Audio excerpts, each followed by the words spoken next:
Hello everyone, my name is Priya and I welcome you all back to my channel Picto Learning. I hope you all are doing great. In the last video, we discussed Article 48A of the Indian Constitution.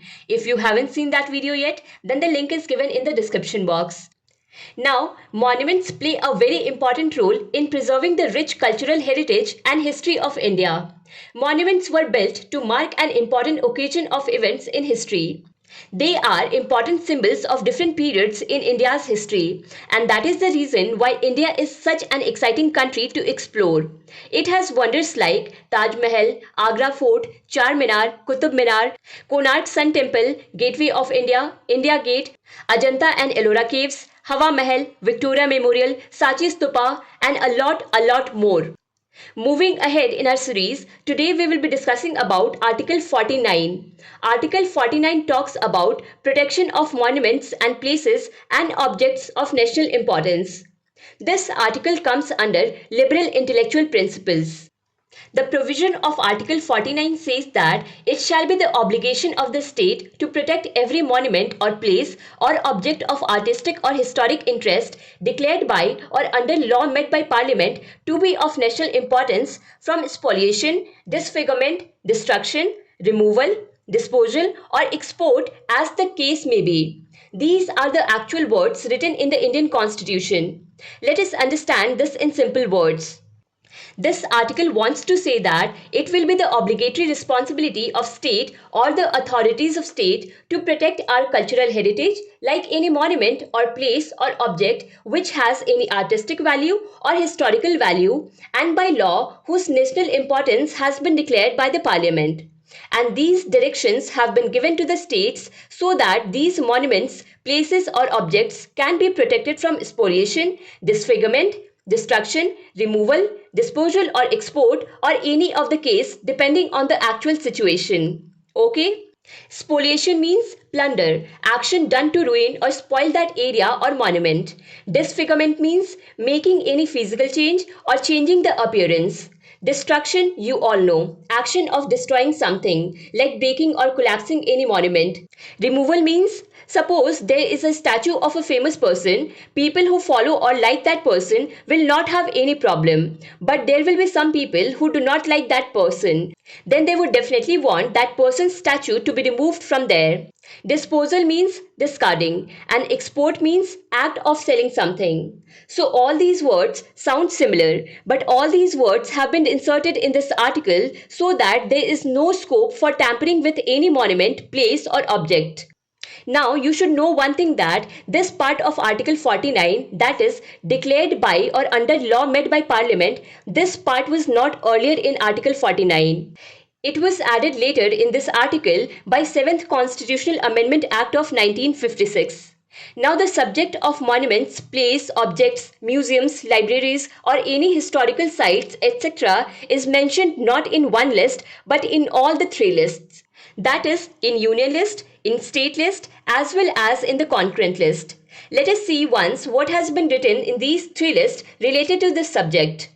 In the Union list, that is central list, it has been written that all those institutions which existed at the time of the commencement of the Indian Constitution or which are wholly or partially financed by the central government or institutions which have been declared as institution of national importance by the parliament, for all such institutions only central government can make laws, such as the National Library, the Indian Museum, the Imperial War Museum, the Victoria Memorial, the Indian War Memorial, the Banaras Hindu University, the Aligarh Muslim University, the Delhi University, the university established under Article 371E, ancient and historical monuments, records, archaeological sites and remains, or institutions of scientific or technical education. For all such kind of institutions, only central government can make laws.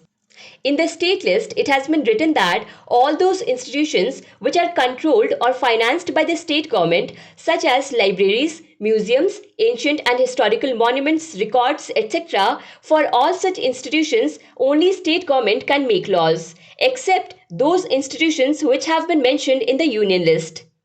And in the third list, that is concurrent list, nothing extra or nothing special has been mentioned. It only says both central government and the state government can make laws for archaeological sites and remains other than those institutions which have been declared as the institution of national importance by the parliament.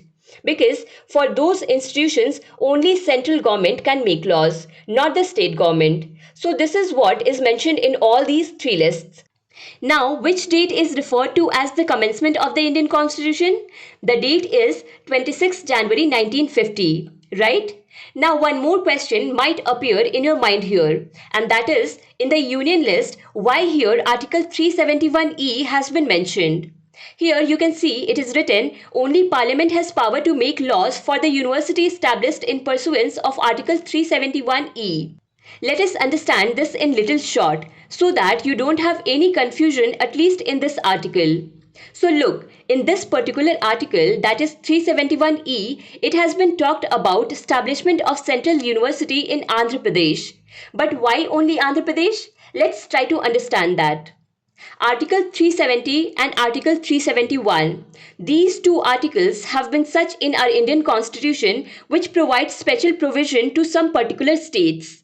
Article 370 used to provide special provisions to Jammu and Kashmir, and Article 371 provides special provisions to some other states. As you all know, Article 370 has been a famous article which used to provide some special provisions to Jammu and Kashmir. But this article is no longer a part of the Indian Constitution. It was abolished on 5th August 2019. In the same way, Article 371 provides some special provisions to some other states. At the time of the commencement of the Indian Constitution, this article used to provide special provisions to only two states, Maharashtra and Gujarat. But later, as new states were formed in India, special provisions were added for those states in Article 371, like 371A for Nagaland, 371B for Assam, 371C for Manipur, 371D and E for Andhra Pradesh, 371F for Sikkim, 371G for Mizoram, 371H for Arunachal Pradesh, 371I for Goa, and 371J for Karnataka. So a while ago we were talking about the Union list, in which it was written that only Parliament has power to make laws for the university established in pursuance of Article 371E. So why did this happen? Because Article 371E comes under special provision, which says that Parliament may by law provide for the establishment of a university in the state of Andhra Pradesh. Okay? I hope it must be clear to you that why Article 371E has been mentioned here. Now in this video we are talking about Article 49, that is protection of monuments and places and objects of national importance. So why is it important to preserve historical monuments, places, etc.? See, a nation's architectural and historical heritage is extremely important. It plays a crucial role with respect to our culture. These monuments, places, objects help us to understand the history that took place before we were born. It increases the respect for those who lived in those times and also makes us unique in the world. Apart from this, it also plays a huge role in attracting tourists and promoting economic development and growth. As a result, the nation will benefit financially. Additionally, restoring old monuments is often way cheaper than building a new one, as well as environmentally friendly. There is also an advantage of preserving these monuments to the local people, because it is a source of their income. When tourists come, they buy something or the other from these local people, right? So these are some of the advantages of preserving old monuments, places or objects. Now let's see what has been the take of our government to preserve the beauty and culture of our country. Means what laws has been made by the government to protect these monuments. Or is there any provision or article in our Indian Constitution other than Article 49? See, if we talk about other article or provision, then things related to preserving culture has been mentioned in two different articles other than Article 49. First is Article 29 and second is Article 51A Clause F. Article 29 comes under fundamental rights, in which Clause 1 talks about protection of distinct language, script or culture. It is a fundamental right given to citizens of India, Means if anyone violates this right of yours, then you can move to the court for the enforcement of the right. Another article is Article 51A Clause F. This article comes under Part 4A of the Indian Constitution, which talks about fundamental duty of citizen of India. So Clause F of Article 51A says that it shall be duty of every citizen of India to value and preserve the rich heritage of our composite culture. So these two articles are there apart from Article 49, which talk about protection of culture and heritage. Article 29 as a fundamental right of citizens. Article 49 as guideline given to state and government while formulating laws, and Article 51A as a fundamental duty of citizens. Okay? Now let's see some of the laws passed by the government to protect culture, heritage, monuments, etc. So those laws are Indian Treasure Trove Act 1878, the Ancient Monuments Preservation Act 1904, the Ancient Monuments and Archaeological Sites Remains Act 1958, the Antiquities and Art Treasure Act 1972, the Delivery of Books and Newspapers Public Libraries Act 1954. Now, apart from these laws, there is a government organization which is responsible for the protection of monuments, sites, and remains of national importance. And that organization is the Archaeological Survey of India. The Archaeological Survey of India is an Indian government agency established in the year 1861 under Ministry of Culture that is responsible for archaeological research and the conservation and preservation of cultural historical monuments in the country. This organization was established under the provisions of AMASR Act 1958, that is the Ancient Monuments and Archaeological Sites Remains Act 1958. India has total of 3,695 centrally protected monuments or sites under the protection of Archaeological Survey of India.